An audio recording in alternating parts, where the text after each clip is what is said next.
Commend Ole Miss. They played a very tough, hard-fought football game. Very good team. Thank our team. I thought our team competed in the game hard. Again, we just got to learn to play better in all three phases. We're not playing as well as we need to play, but to go on the road, get an SEC win, it's a crucial thing to do. Be able to battle it out when it wasn't going well. Could have packed it in. Didn't like that. Just guys kept playing. We come out to moving the ball all right. They got a big score early. Got up. We come back. And then got the big 2-minute drive before half again, which was crucial. Then come out the second half and we kick a ball out of bounds. Give up a 50-yard run.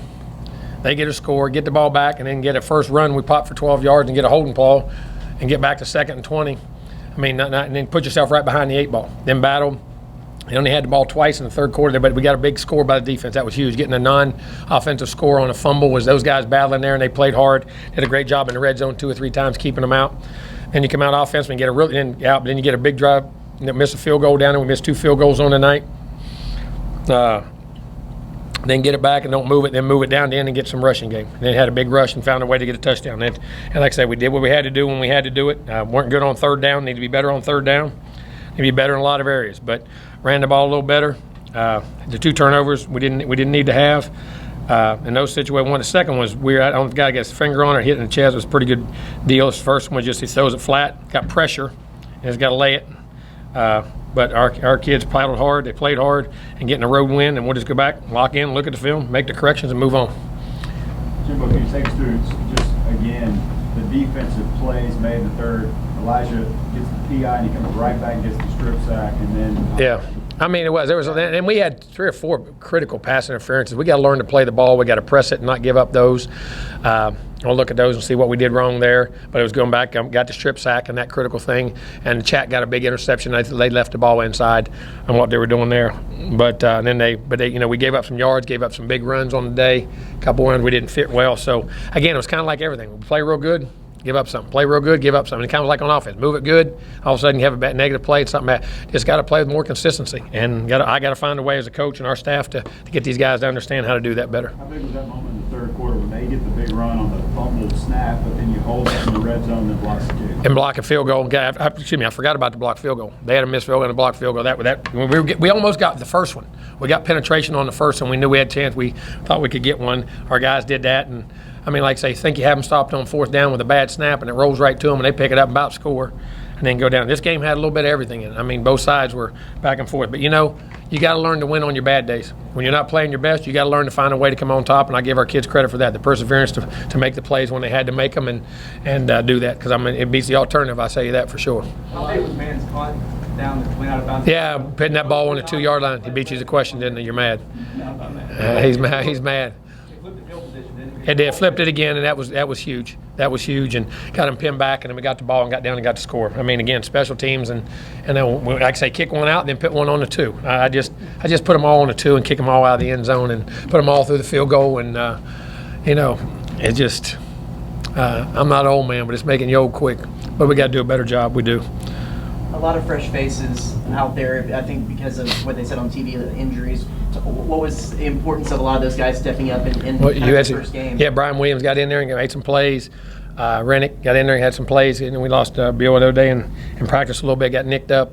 But just getting more guys, that's why I say you can never have enough depth. And the quality of that's why your freshmen and all those young guys, they got to keep developing as that year goes on, because you're going to need, it doesn't matter, especially in the league, it's just physical. And any league is physical, I don't care when football, but you need those bodies to be able to do it and play quality football and quality minutes. And there's going to be some ups and downs with those guys, but they come out and did a good job. Keldrick and Cabody both injured yes. guys? Now, Cabody, we just had a different rotation, but Keldrick was, yes. On that last scoring drive, you were looking at the 3rd and 6.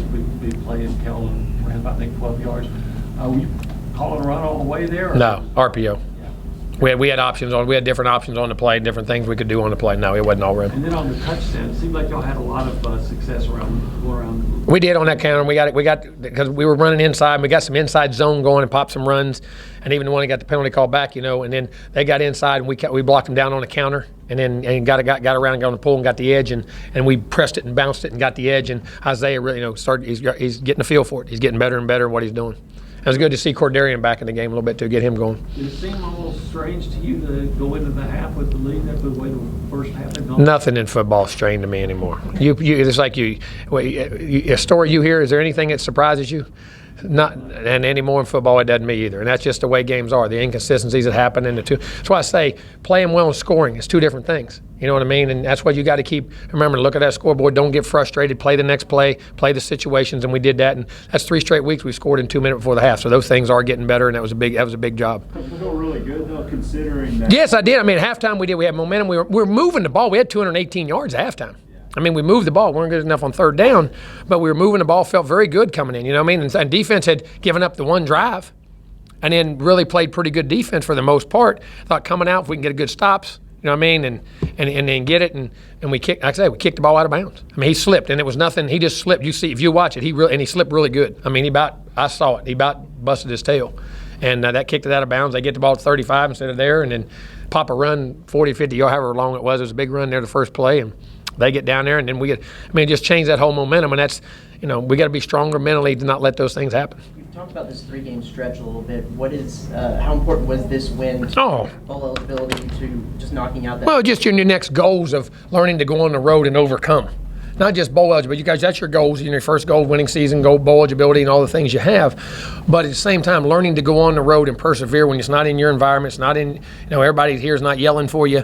It's easy to lay down like that. And our kids will not do that. They won't do that now. They're going to play, and we're going to play hard. We don't always play well. And that's part of us too. I'm not saying them. We got to coach them. That's our responsibility to get them in that situation to do that. But it was big to go on the road, get that win. Now we got to go home. We got to play better and play against Mississippi State. What's going through your mind when you see Buddy pick up that ball? All of a sudden, instead of them, don't fall down. I was looking for everything else. Just stay out. I was looking behind, see how close the next guy was to him, and just make sure you run through the ball at the end zone, because guys have a tendency to drop that thing or celebrate. And I saw one of those last week on TV. Your 2 wins, Arkansas and Ole Miss, that's 2 tight ends. How good have your 2 best defensive players probably have been, Buddy and Matabike? They have been really good. I mean, and that's what I say. That's what your best players are supposed to do. I mean, they got to do that. They got to play that way. That's their job to do it. What do you say on Mond's interception, Coach? Who? Mond's 2 interceptions. The first one, he got pressure. We had a tight end. It's going to be a huge play, and he usually lays it. We got pressure, and I've never a defensive end was rushing and just stopped on the backside after he scrambled. He never saw him. You always want to lay that ball. He never dreamed that guy was there, and he made a bad throw. If he threw it too flat, you got to put arrow. If he puts arrow on it, it's there. But he never saw. I've never had that happen on that play, but that just shows you still got to have the awareness. And we give up too much penetration on that because he had to scramble up, and was going to get the second one. I don't know. I mean, we got to make sure when we're in man coverage, I got to look at the film. Maybe throw it because it was right in there. Now, did the guy get his finger on it? I couldn't tell. But we got to, when you're a guy's in man and you got to come back to the football. You got to pin a guy on your butt. You can't drift like you got to come back and put him on your butt so he can't slide under you. And he's got to get the ball in front to the front shoulder. It looked like it was on the back shoulder. I'll look and see. The decision's good. We got to get the accuracy out in front more, but we got to help as a receiver to understand how to undercut that guy in man when they're playing you. The guy can never undercut you in man coverage. That's the golden rule. They can never come flat underneath you in that regard. So I'll look at it on film to see that. But it's disappointing because we should have had a nice first down right there. On first impression, how would you grade the offensive line? Have you seen any? I thought there was some problem. We ran the football. We found some good running game in there tonight. We ran the ball with the backs, had some nice runs. Gave up a couple protections. I got to see why, but I still think we're getting better. I do. I think we're getting better. All right, Coach. Thank you. That it? Appreciate it. Thank y'all.